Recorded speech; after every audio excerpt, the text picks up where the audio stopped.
Hi everyone, welcome to Playing Up the Dusty M with me, Matt Stead. We're going to take these diminished seventh shapes we're going to look at, and I'm going to show you how to find the right one in the context of a chord progression. And this should really help demystify it and make your playing of these up and down the fretboard much easier. Now, all you'll need to know is where to find a few notes on the fretboard. So if you haven't watched it already, it might be useful in watching my earlier videos on playing melodies and scales up and down the fretboard.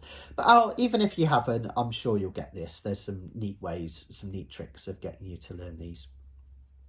Now, the brilliant thing about these diminished seventh chords, as we learned in the last video, is one shape covers them all, right? We can take it up and down the fretboard. So that's brilliant. And because that shape repeats every 3 frets, whoops.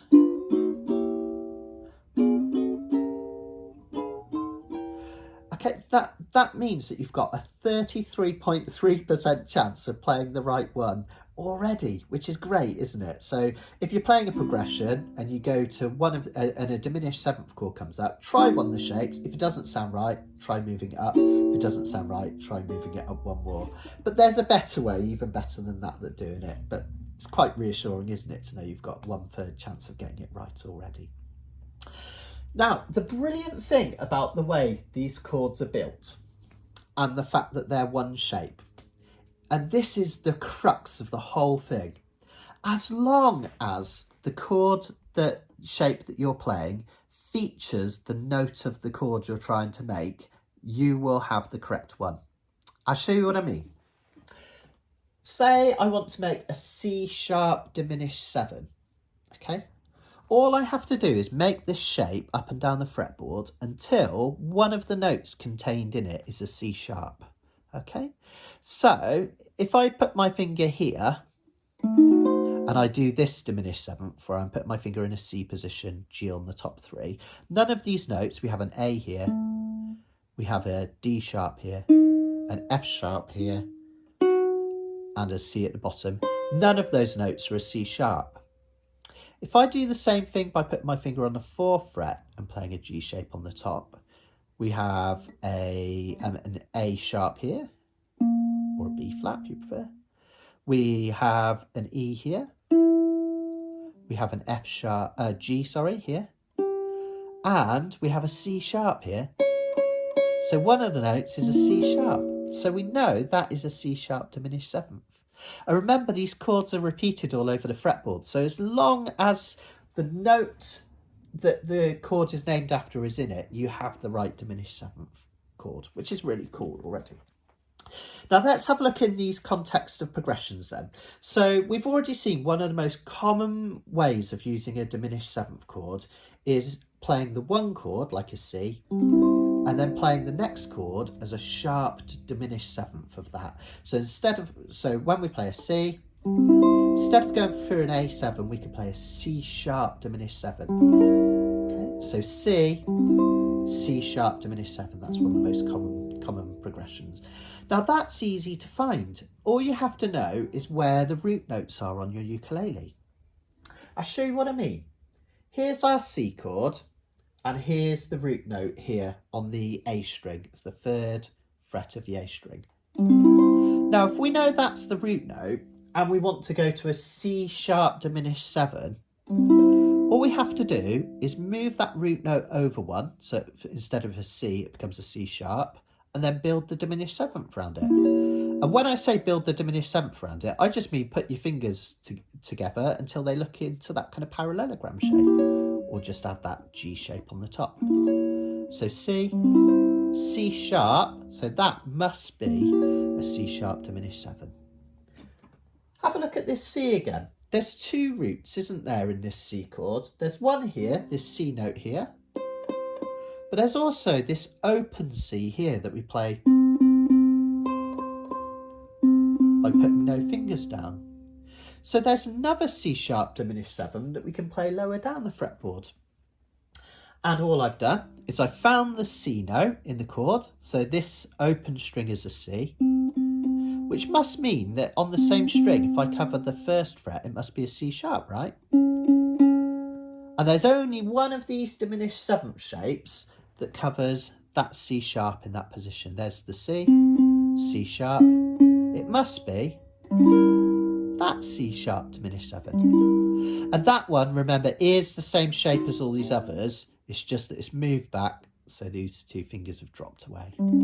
So I've just found the root, and then I've played the diminished 7th shape that includes the one next to the root, so we've sharpened it. Okay, it really is that simple.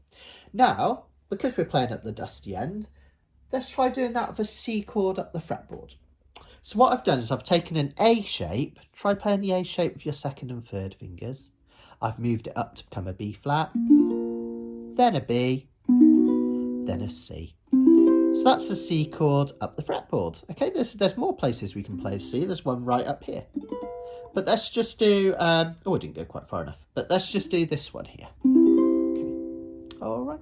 Now, if we want to make a C sharp diminished 7, as in the progression we're just doing, and one of the most common progressions, all we need to do is find the root and play the diminished 7th shape that contains the one next to it.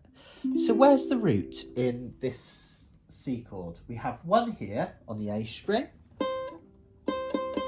Okay, it's the bottom part of my finger, isn't it, playing that? So then we must know if that's a C, we could play the diminished 7th chord that contains that note, C sharp. So we've gone from here to here. And notice this shape, it just falls back really comfortably into that C sharp diminished 7. But remember, C chord, this C chord also has 2 roots. This time there's also a C on the G string. Now I'm playing in low G, so mine might sound slightly different to you, but know that this note here is also a C because we've gone G, G sharp, A sharp, B, C. So we also know we could play this C sharp diminished chord up here because it's the diminished chord that features that note there, C sharp. So we could go from here up to here. C sharp diminished 7. Okay. So all you've got to do is find the root note and sharpen it to go from that 1 to the sharp diminished 7. That's one of the most common usages. Cool, it's really easy to find. There's another really common use of this diminished 7th, and that's in these kind of blue progressions where the 4 chord, so I'm in the key of C, and I'm playing the 4 chord as a dominant 7. That just means I'm playing an F7. So really commonly in blues, you'll get, I hate to see the evening sun go down. That's just going from a C to an F7, back to a C. And a common thing that will happen, to make it slightly jazzier, is that the F7 will then be paired with an F sharp diminished 7. So just like we had C to C sharp diminished 7, we have an F7 to an F sharp diminished 7. So we're taking a 7th chord and turning it into a diminished 7. And we apply exactly the same principle, and you'll be able to find the sharp diminished 7th, which goes with it perfectly. I'll show you how. Here's our F7 chord. Here's the F note, okay? So this note here is an F note. So all we have to do if we want to add this lovely F sharp diminished 7th in is find the diminished 7th shape, and it's always that shape, but the one on the fretboard that contains that F sharp. And the cool thing about this is, if that's an F, you could literally just move your finger over. F sharp 7, try and get my uke out of the way so you can see the diagram. Move your index finger over one, F sharp diminished 7. So suddenly you can make that progression more interesting. I get in tune. I hate to see the evening sun go down. There's that little movement, it's really lovely. Of course, you could just rearrange so you go into a more traditional looking diminished 7th chord. It's still the same shape, but you could flip those 2 round if you like, which is what a lot of people do. Okay, but it works the same way. All I've done is I've found the root and sharpened it. Let's take that up the fretboard. Now, do you remember we could play a D7 shape take it up for a D sharp 7, take it up for an E7, and then one more gives us an F7. So here is another F7 shape up the fretboard. So say I want to play an F sharp diminished 7th following that, which is one of the most common progressions that we're learning. All I need to do is find where the root is in this chord and then play the diminished 7th shape, which features the 1 to the right of it. So, where's the root in this chord? There's a couple of options. Let's go for this one. That's an F. So the note on the C string is an F.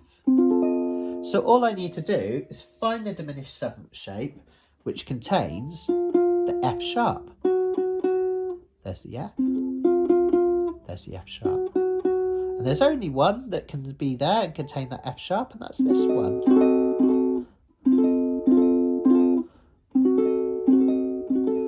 Notice only one note has changed. We've just moved this one over. The only thing is you kind of have to change your fingering if you're doing it the normal way, just because it's too awkward otherwise. I haven't written the next one down, but let's just look at that F7 again. There's also another F here if it was going to be an F major. So I could play an F sharp diminished 7 here. Okay. But just find the root. There's the F. Play the diminished 7, which contains the sharped version. Okay.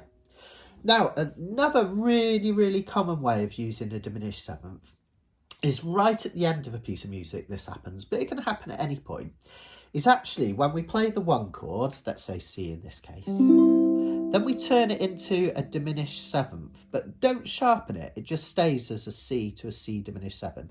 You've probably all heard of a song do this. Something like that, which is a C, C diminished 7, another form of a C, just higher up the fretboard.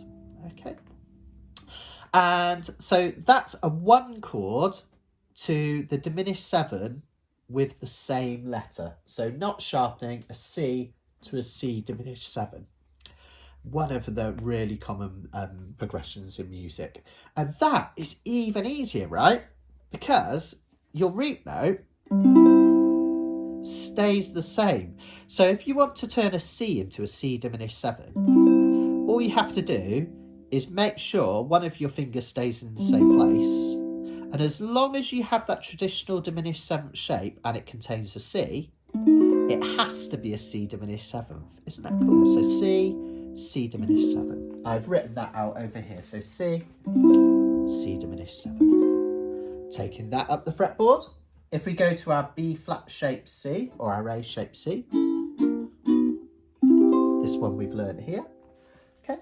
When we turn that into a diminished chord, we have to make sure that either this C here stays there, so it has to be that one. Okay. Same shape.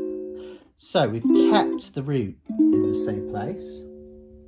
Or we play the one 3 frets higher, like we were learning in the first video. Or we can think of it as that the C also has another C up here as we were learning earlier, because we've got G, G sharp, A sharp, B, C. So we could play this diminished chord up here, which involves this note.